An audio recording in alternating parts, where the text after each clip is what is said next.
Hola, ¿cómo están? Soy Francisco Belaúnde. Bienvenidos a una nueva edición de Hablemos del Mundo. Y vamos a dedicar este programa a la grave escalada de violencia que existe en estos momentos en una zona fronteriza de Colombia, la región de Catacumbo, en el departamento de Santander del Norte, región fronteriza con Venezuela. Hay graves enfrentamientos entre las guerrillas, con, por supuesto, consecuencias terribles para la población civil. Esto ha llevado al presidente Petro a declarar el estado de conmoción interior y, por supuesto, a suspender el diálogo con el Ejército de Liberación Nacional que se estaba llevando a cabo en el marco de su proyecto estrella de la paz total en Colombia. Hablemos del Mundo es auspiciado por Teje Láser Oftálmica. Teje Láser Oftálmica, comprometidos con tu visión.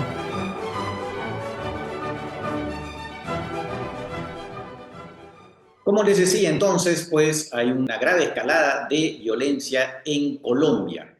Y antes de hablar específicamente de este tema, hablemos un poco de este proyecto de la paz total del presidente Petro. Ustedes recordarán que en 2016 su antecesor, el presidente Santos, firmó una paz con las FARC, la principal guerrilla de Colombia en ese entonces. Y después se comenzaron a iniciar negociaciones con la otra guerrilla importante, que es precisamente el Ejército de Liberación Nacional, ELN. Finalmente ese proceso se truncó y el presidente Petro quiso revivirlo en el marco de un proyecto mucho más amplio que se llama La Paz Total, que lo que quiere es negociar no solamente con las guerrillas, sino también con grupos que claramente abiertamente solamente narcotraficantes como el Clan del Golfo y algunas otras bandas armadas, es decir, una gran cantidad de grupos ilegales en Colombia.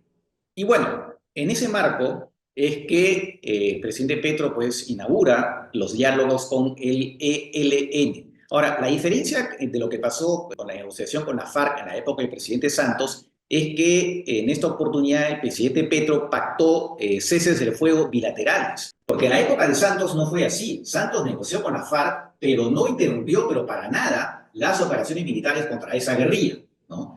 Entonces, en cambio, el presidente Petro cambia, ¿no?, de método y dice cese el fuego bilateral. Ahora hay que decir también que esta guerrilla es distinta de la FARC, ¿no? La FARC era una organización mucho más vertical.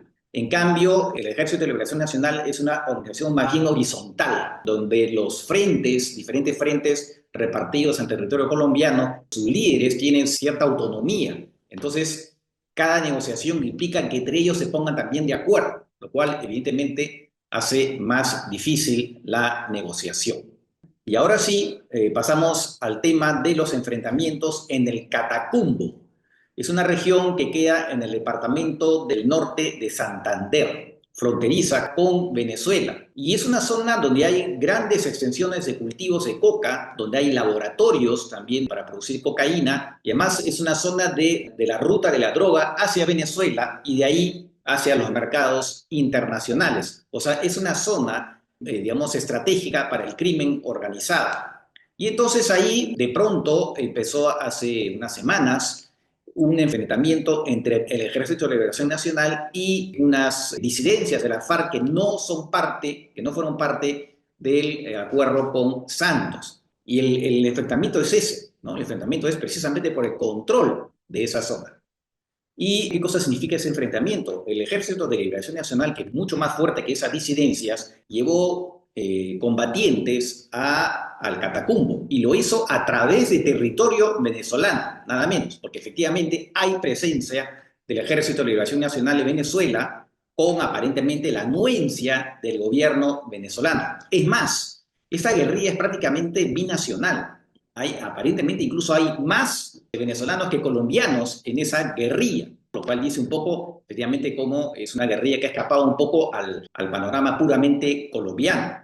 Ante ello, como les dije, el presidente Petro proclama el estado de conmoción interior, que vendría a ser una especie de estado de emergencia, ¿no? Algo que no había ocurrido en Colombia desde hace 17 años, ¿no?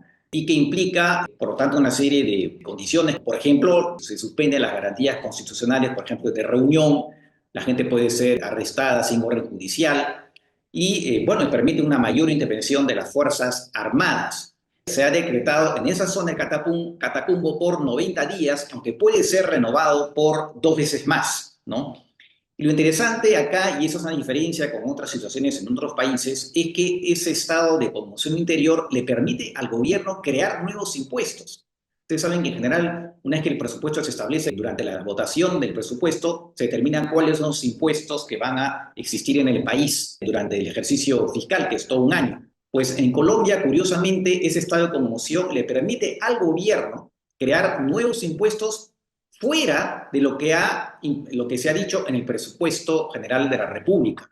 Y eso justamente es lo que ha decretado el gobierno, que son básicamente impuestos a los juegos de azar. Por cierto, un tema bastante polémico en varios países, como por ejemplo en el Perú. Ahora, el tema es ver si ese estado de conmoción interior va a ser validado por el Parlamento y sobre todo por la Corte Constitucional, porque ya ha ocurrido en otras ocasiones que ese estado de conmoción interior ha sido finalmente anulado total o parcialmente por la Corte Constitucional colombiana. Ahora, también hay una gran polémica, ¿no? El propio presidente Petro dijo, oigan, los servicios de inteligencia no nos avisaron de lo que estaba pasando. Sin embargo, se dice que los servicios de inteligencia sí avisaron, ¿no? Simplemente no se les hizo caso. Lo que sucede es que la Dirección Nacional de Inteligencia, dicen muchos, y verdad, ha tenido una serie de cambios. En los últimos 2 años y medio, el presidente Petro ha ido nombrando gente, muchos de sus directores además son exguerrilleros, como el propio presidente Petro. Y han habido una serie de cambios, líos internos, que probablemente eso haya influido en que la información que salía de otros servicios de inteligencia, del ejército y otros, no haya finalmente llegado hasta la cúpula del Estado, es decir, hasta el presidente Petro. Eso podría ser una explicación. Pero además han habido cambios también en el ejército, ¿no?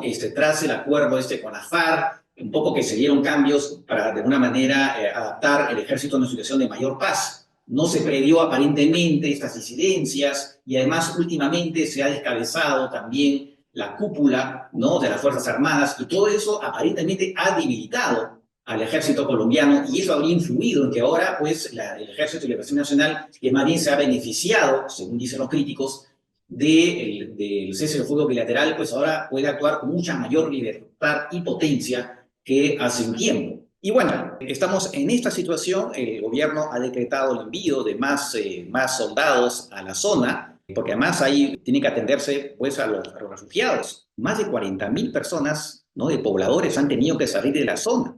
Porque además la crueldad, según se cuenta del Ejército de Liberación Nacional, es terrible. Ellos llegan, por ejemplo, con una lista de gente a la que quieren asesinar, en particular gente que suponen ligada a las disidencias a las que están combatiendo, que son las disidencias de este alias Mordisco, ¿no? Iván Mordisco, que lidera unas disidencias de la FARC. Entonces llegan con una lista y ejecutan, asesinan, ¿no?, con un disparo en la cabeza a esas personas. Entonces eso ha generado pues una serie de pánico en la población. Llevan más de 40.000 refugiados, ¿no?, que es enorme, y por supuesto más de 80 muertos. Entonces, frente a ello, el Estado tiene que hacer frente y necesita mayores recursos, lo cual explica, de alguna manera, ese estado de conmoción interior decretado por el presidente Petro. Y está también el rol de Venezuela, ¿no? Venezuela claramente apoya al Ejército de Liberación Nacional. Tan es así que de alguna manera lo insinuó el presidente Petro, ¿no? Diciendo, bueno, sí, hemos hablado, ¿no?, con quien ocupa la presidencia en Venezuela, ¿no? O sea, no dice exactamente que Maduro es el presidente de Venezuela legal, sino quien ocupa la presidencia en Venezuela para tratar de buscar una cooperación. Y efectivamente sí se ha dado por lo menos había una reunión entre el ministro de Defensa de Colombia, Iván Velázquez, y el ministro de Defensa de Venezuela, Vladimir Padrino, donde en principio han acordado cooperar para justamente poner fin a las acciones del Ejército de Liberación Nacional. ¿Hasta qué punto los venezolanos van realmente, ¿no?, a cumplir con su parte, sabiendo justamente que ellos son aliados, en el fondo, del Ejército de Liberación Nacional y que este grupo está en buena parte en Venezuela?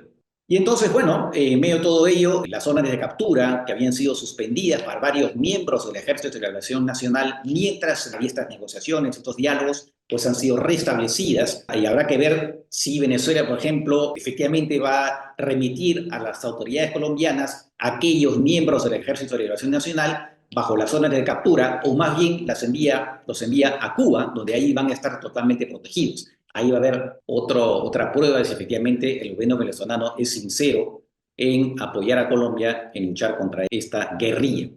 En todo caso, esperemos que este enfrentamiento, que por cierto hay que decir que no es solamente ahí que hay situaciones de violencia en Colombia. Ustedes saben pues que hay una serie, como he dicho, una serie de grupos armados en buena parte del territorio colombiano. Incluso hay grupos que están desbordando el territorio y están llegando al Perú también y a otros países vecinos, sobre todo Ecuador. Pero en todo caso, lo que se está produciendo en Catacumbo es muy grave. Esperemos que se detengan los enfrentamientos para que la población pueda regresar a sus lugares de origen y esperemos también, si es que hay alguna posibilidad, que se restablezcan las conversaciones entre Estado y el ELN. Pero claro, lo que los especialistas dicen es que tiene que ser totalmente reformado el esquema de negociación con ese grupo guerrillero.